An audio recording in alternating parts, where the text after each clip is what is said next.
Aujourd'hui, c'est un jour spécial. C'est la journée internationale du climat. T'es pas au courant?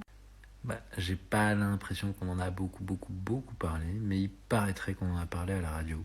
En tout cas, pour fêter ça, j'ai animé une fresque de la mobilité chez Decathlon, c'était très sympa. Si tu connais pas, je t'invite à t'y intéresser, c'est un très bon moyen de creuser un peu le sujet et de mieux comprendre les ordres de grandeur sur tout ce qui relève de la mobilité des personnes en France. Ça a été créé par l'association des Shifters. À part ça, j'ai aussi appris une bonne nouvelle, j'étais très content. J'ai une amie qui est directrice d'un hôtel de luxe et qui avait régulièrement des incendies.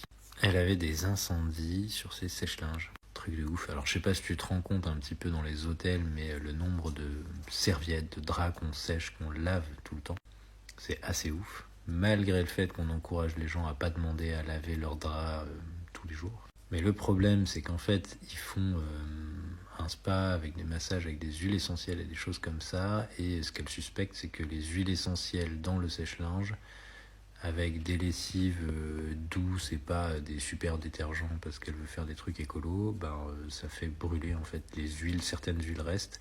Et quand on passe au sèche-linge, c'est tellement chaud que ça finit par prendre feu. Quand elle m'avait raconté ça, moi j'avais trouvé ça un peu dingue et je me disais c'est quand même fou. Déjà elle dépense une énergie monstre pour pouvoir sécher ce linge. Et en plus de ça, elle se tape des incendies qui sont forcément qui coûtent de l'argent à son assurance.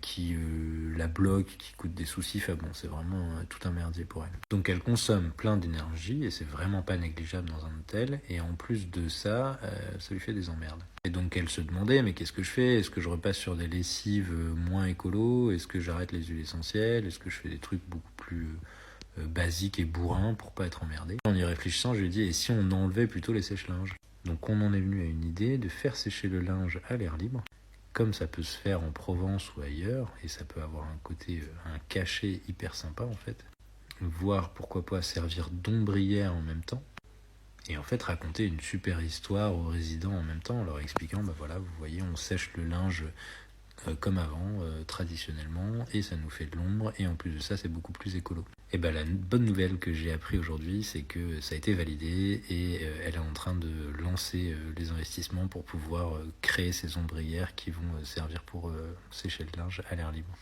Comme quoi, des fois, on peut partir d'un emmerdement et le transformer en opportunité de faire des trucs plutôt cool pour le climat, en se facilitant la vie en plus.